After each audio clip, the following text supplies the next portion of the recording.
Hello,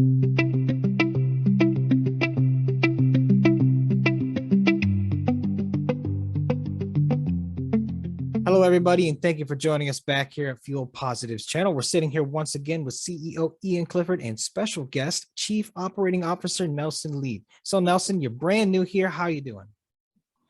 Doing fantastic. Very excited to be here, and thank you for having me. Wonderful. Great to have you on. What about you, Ian? Oh, I'm doing well. Things are going great. Nelson joining the team has been has really kind of consolidated things, brought people together, really got a focus on the actual product and delivery. So it's a good time. It's an exciting time. And also just coming out of COP26, the imperatives are never, I think, more obvious, and how we fit into solutions that are global at scale, or it has never been clearer. So it's a really good time to be doing what we're doing.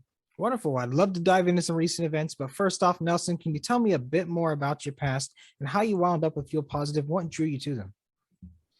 Sure, absolutely. I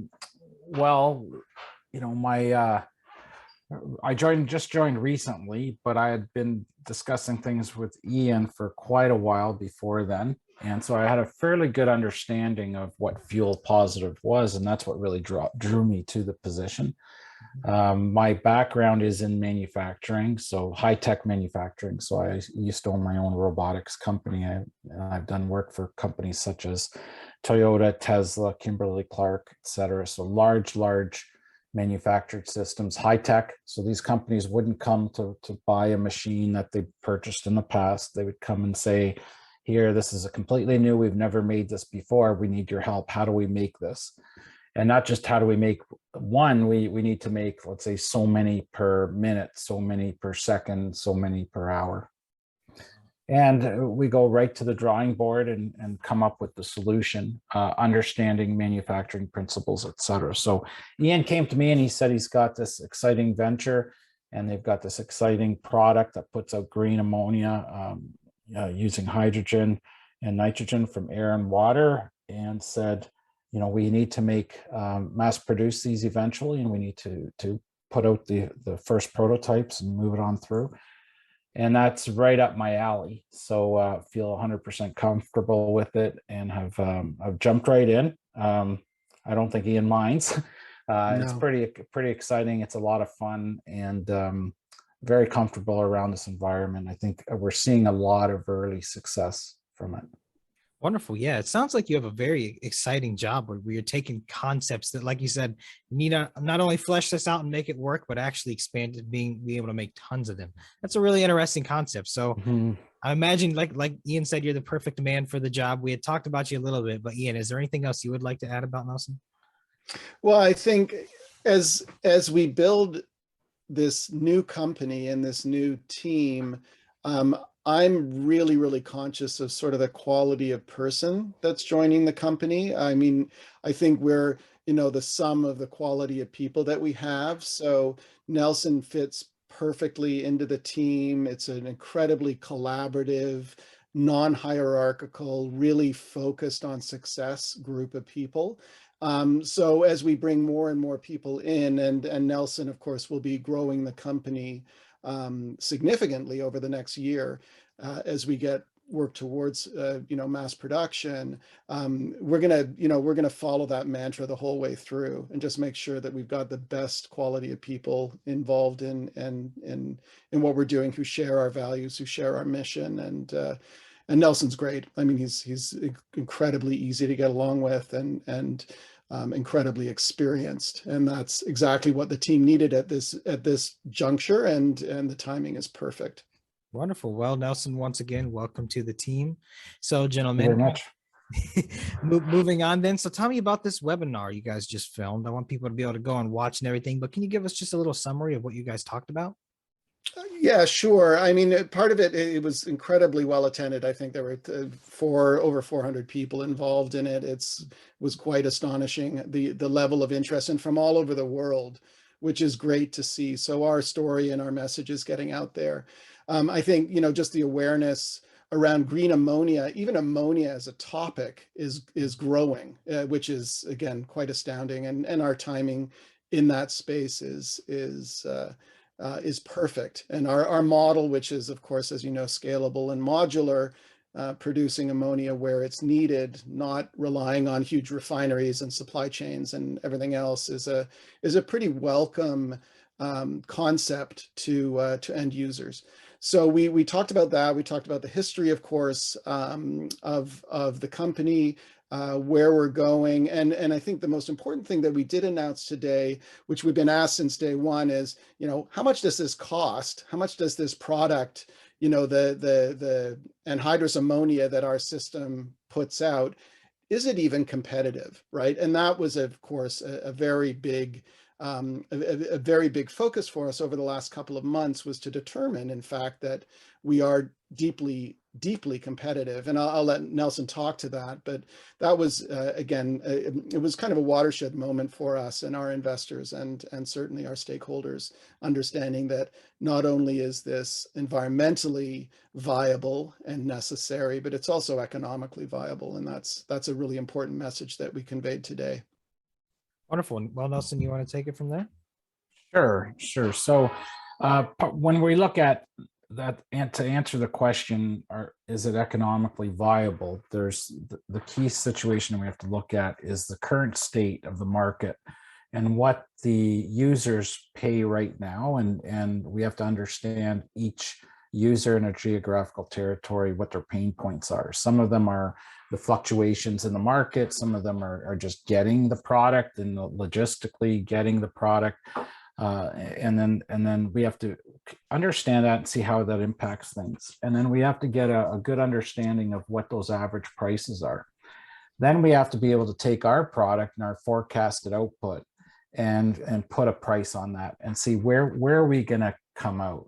And we've focused in on that over the last month and come up with some very accurate numbers, very positive numbers, where we are well below what the current user would pay. Not only are we below what they're paying currently, but the future, their rates are going up and they're very unpredictable. What we're seeing is we're going to be able to be very predictable in our pricing, very reliable.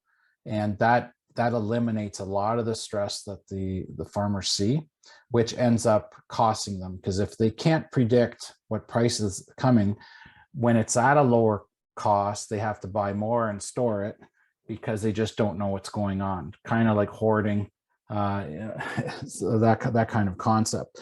So with our system, there's no more of that. It's very reliable, very steady state.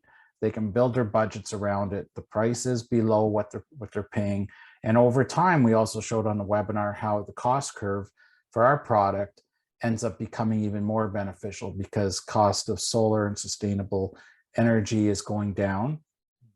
And the cost of current ammonia, the way it's made right now, gray ammonia, is going up. And over time, that keeps getting higher and higher, and ours keeps coming down lower and lower. So currently, we're below the $600 per metric ton, which is very, very cost effective.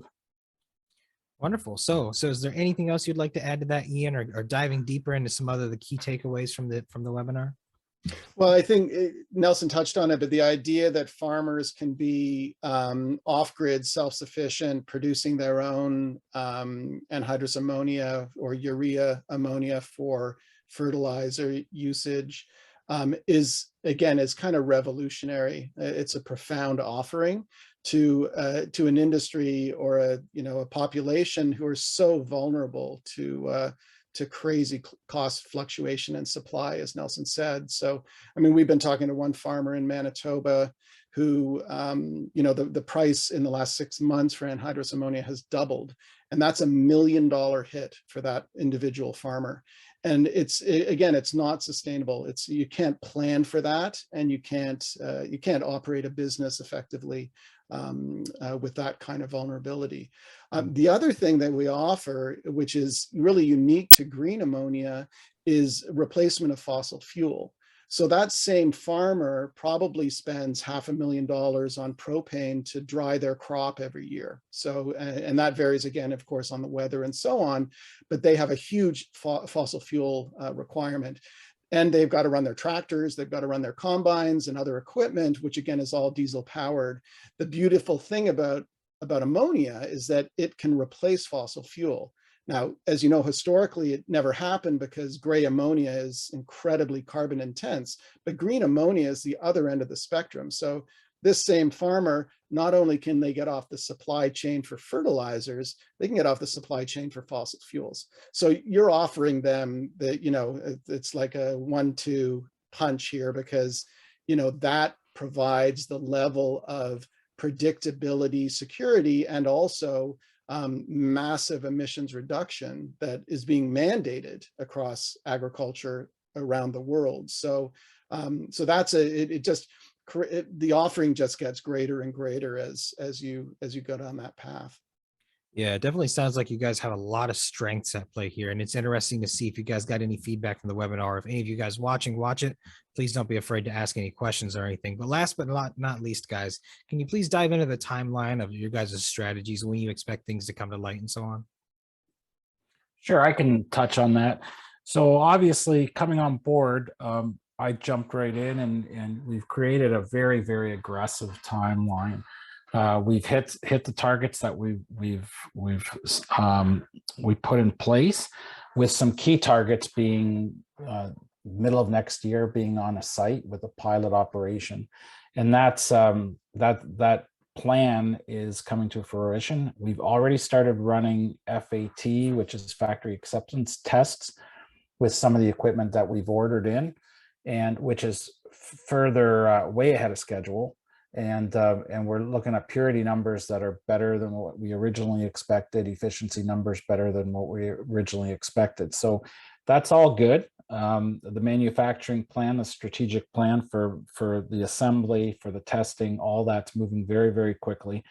So what we're seeing is an opportunity to start looking at watching the demonstration system, being able to present it the end of Q1, early Q2, with the pilot plant being put in place middle of next year, with 2 more in the queue right after that, and then building up our manufacturing systems right after that. So the very aggressive timeline, we started in January of 2021, and almost within 1 year, we're already making ammonia on not just an initial invention unit, on an actual production demonstration system within roughly 1 year's time. That's pretty significant.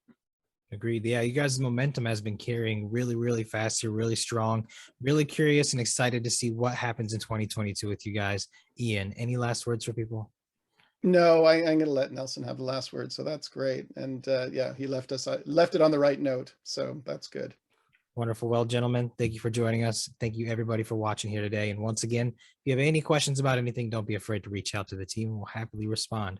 For now, stay tuned for another video coming soon. Nelson, Ian, have a wonderful day. Thanks, Michael. Well, thank you.